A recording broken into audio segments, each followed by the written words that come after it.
So, moral of this story is find some way to get emotionally unattached to deals because emotional attachment leads to bad decisions. So, In my opinion, this is about, so obviously we're talking about both sides. We're talking about analysis paralysis on one side, which is, not being able to move forward on almost anything, dragging your feet, kicking your tires, stuff like that. On the other side, we have people that are charging forward without really even thinking about it in some ways. I would say that the answer to this would be consistency and moderation. welcome to the Ironclad Underwriting Podcast, where precision meets performance in commercial real estate. I'm your host, Jason Williams, and every week we deep dive into the strategies and systems and stories behind rock solid underwriting. Whether you're a seasoned analyst, an up and coming investor, or a commercial real estate professional looking to sharpen your edge, this show is your front row seat to expert insights, emerging trends, and real world underwriting tactics that stand the test of time and scrutiny. From market assumptions to debt structuring, cap rates to cash flow, we're cutting through the noise and getting to the numbers that matter.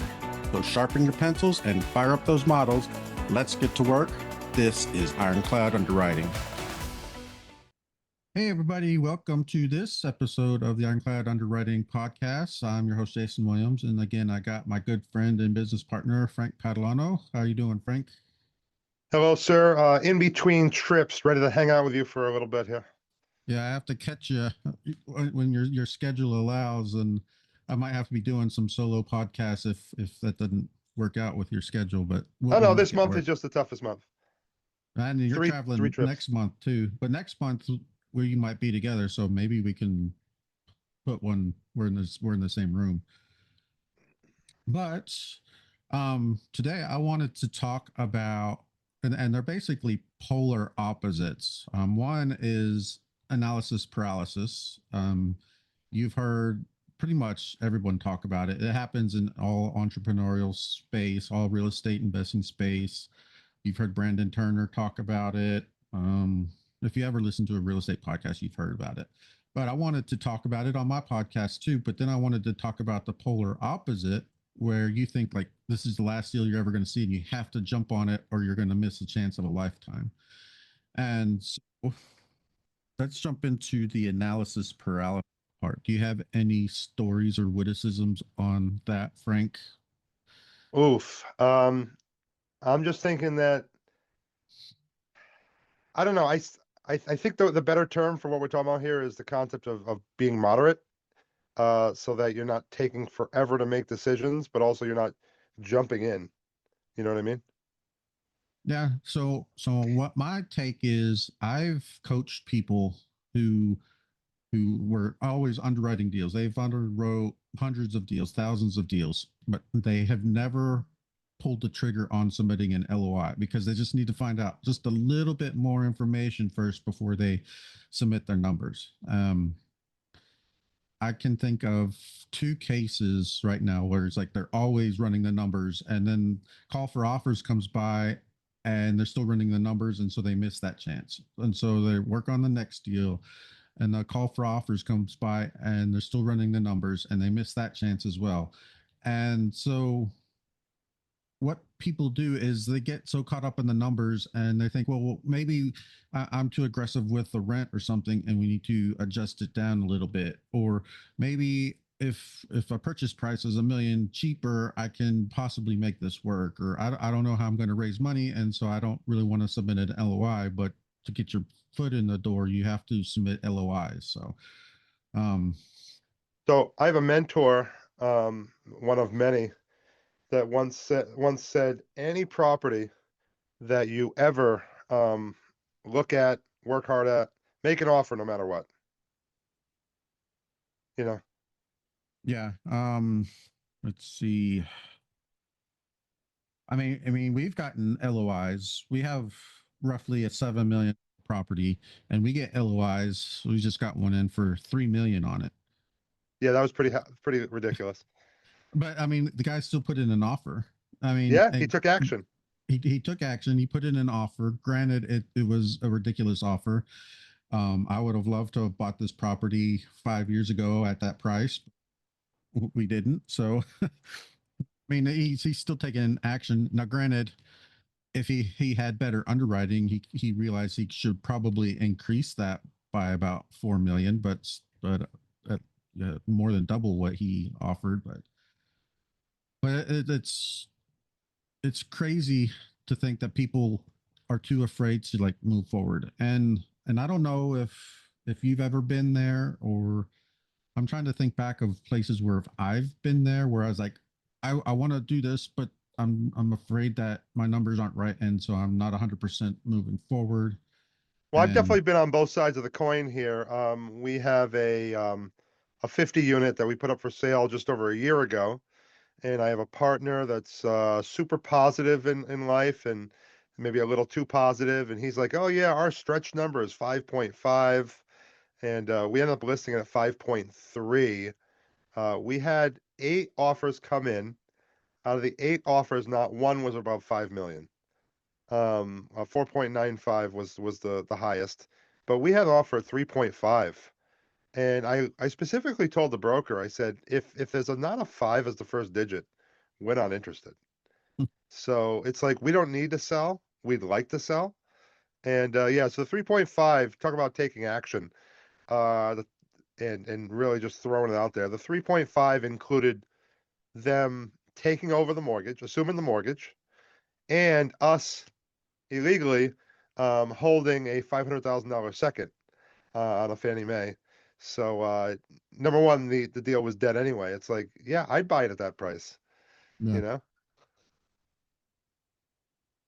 yeah, it's like one thing that I fall back on is I have, and you mentioned a mentor, and we've had mentors come on the show and we've talked about them, but they really do like set your head straight. It's like they will push you forward.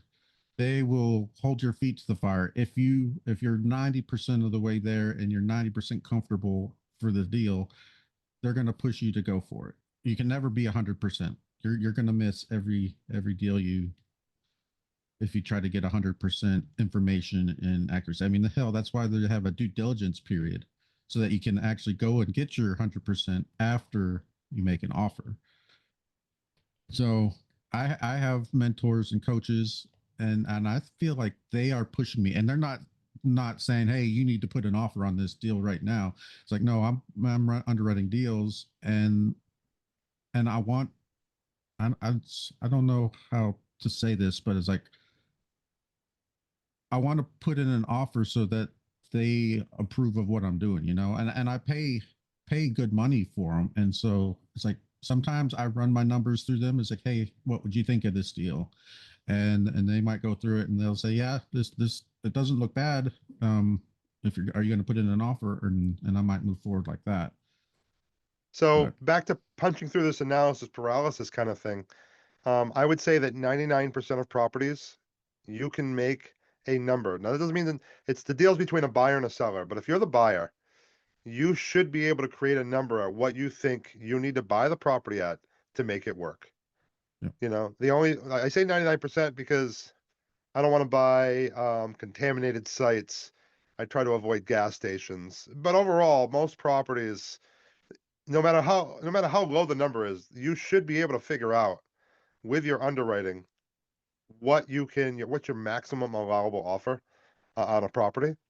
And then in order to avoid analysis paralysis, you can go verbally to the broker or to the seller and say, hey, listen, my number is somewhere around 3.7. Do you want me to waste my time and your time by putting in an offer at that number? I know you guys want 5.6 for it, but yeah. the way my numbers work is 3.7. Would you like me to make an offer? And you're just asking them verbally, and then you're not wasting their time. And they might say, I mean, there's a couple different things they could say. Number one, they could say, no, don't bother wasting our time.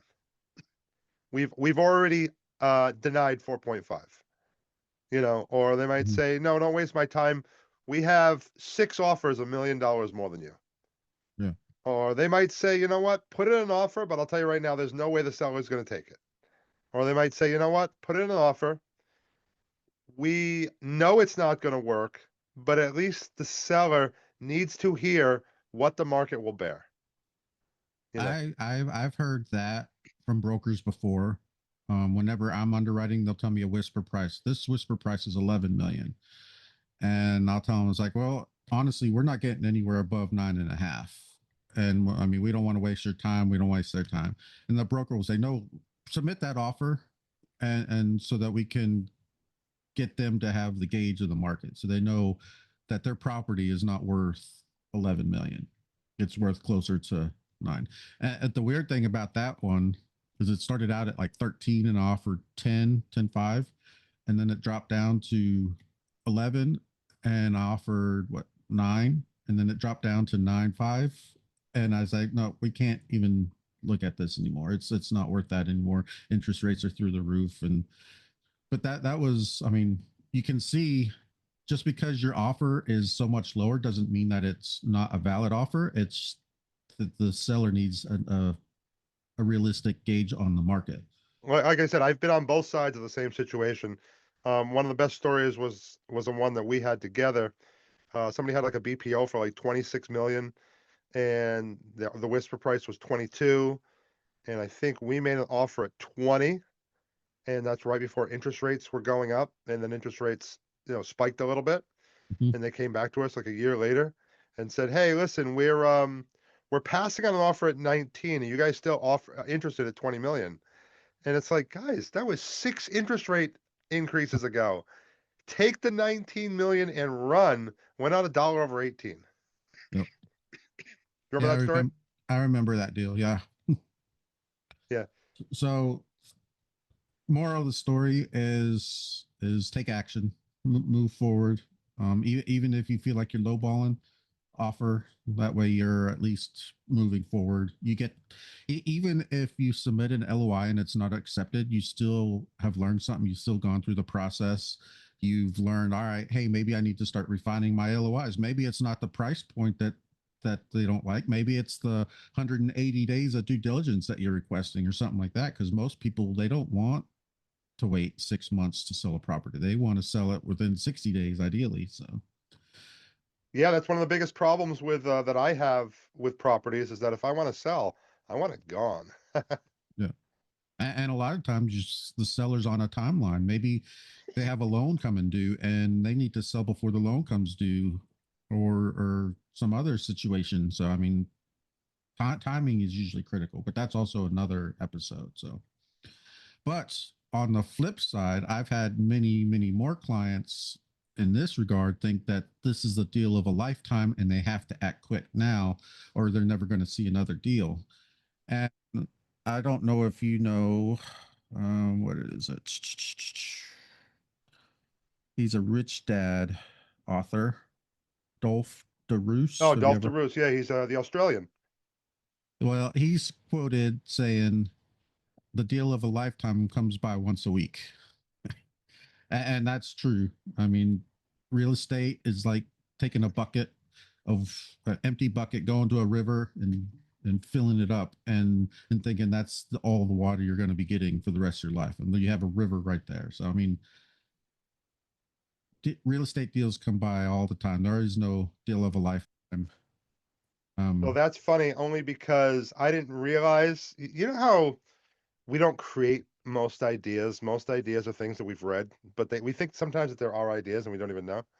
yeah, So I didn't know that came from Dolph. One of my quotes for my one page is the deal of the decade happens to someone every week. It just has to happen to you once in a while. yeah, That's funny. yeah. I was just looking it up. I found that he was the one who said, but like you said, nothing is original anymore. So who knows where he heard it from? And he just might have been saying it in one of his books. So, Yeah. but really, what happens when you get emotional on a deal and think that it's going to be the only one is you start making bad decisions. You start overestimating your rent gross or underestimating expenses, anything you can do to make that deal look better. And when that happens, bad things happen. And when that happens, you get all these foreclosures that were happening now and 3 years ago, 2 years ago, currently. who knows what's going to happen in the next few months, if there's going to be any more. Um, I've heard that multifamily is going through what residential went through in 2008. So back in 2008, multifamily was pretty safe, but now they like flip flopped, and multifamily is more at risk now than residential. So, any words on how not to get emotional on a deal? Oof. Uh, So I have a partner, a business partner, that refuses to do any deals on his own ever. He feels that on every deal he gets too emotional, so he likes to partner so that he feels like he's entrusted with someone else's money. He's more of a risk taker, so he doesn't care as much and can be too risky with his own money. But if there's a partner involved, he's a little more protective or safer with the money itself. So that he likes to do that, and he feels he's less emotional in the transaction. well, one thing, I mean, even with you and I, is when I'm underwriting a deal, a lot of times I get my blinders on and I'm looking like in the weeds of the numbers, and I always run the numbers through you.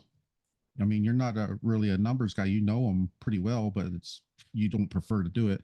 But you I like, competed nationally in economics and accounting, so uh, I there you go. I didn't know that. But just having somebody else look at it to make sure that, hey, maybe you're being too aggressive here, or hey, hell, maybe you're being too conservative here, and you can be more aggressive. Just having the second set of eyes, just another point of view helps, I think, tremendously. And that's like what your partner, your friend who doesn't partner, or your friend who doesn't do anything but partnerships does, because he wants that second set of eyes, because that like removes 80% of emotions, I would say. Because I yeah, mean, definitely. you could get emotional on a property. I can get emotional on a property, and if we're looking at it together, guess what? We're both emotional on the property, want to make it work. So Yeah, just the whole concept that I think one of the ways in which you get emotional quickly on a property is when you have money hard. When you've already sunk a cost into the property, it increases the chances that you're willing to take more risk to keep the property going, even if it never closes. We had a massive deal in South Carolina that fell apart, and we had so much money involved in that deal. Past the due diligence, we were basically looking for a miracle, and we didn't get one. We lost a decent amount of money. We got too emotional. We got too attached to the deal, yeah. and we were past the point of no return. Yeah, that's like the sunken cost fallacy or whatever. Yeah, And I like to equate it to is like, all right, I live, and I'm just using examples. Say I live 90 miles from a Chick-fil-A, okay? And my kids want Chick-fil-A because they really like it. All right, so all right, let's go to Chick-fil-A, and we're going there, and about 45, 60 minutes into the drive, we're like, oh crap, it's Sunday, Chick-fil-A's closed. Do we continue to drive the rest of the way to Chick-fil-A only to see that it's closed, or do we turn around and go back to or go somewhere else? It's like I already sunk 45 to 60 minutes going, but am I going to keep going because I already sunk that much time into it, knowing it's going to be closed, or do I turn around and or go somewhere else? So I mean, if you know it's closed, you know it's closed. So you should probably turn around and stop wasting your time, unless you have something else in the area that you know you're going to enjoy. yeah, let's assume that Chick-fil-A is the only thing that was there. So Yeah, you'd have to turn around. I agree. yep, turn around. Don't waste any more of your time. You've already wasted enough.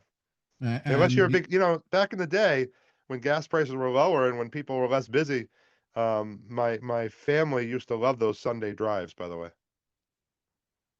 and my kids like the drives too, um, but we drive quite a bit anyway, so we get the drives in. I used to say, well, what if we were walking to the Chick-fil-A and it was an hour walk? But then you're like, well, you're getting the exercise in. It's like, well, okay, make it a drive. So There you go. There you go.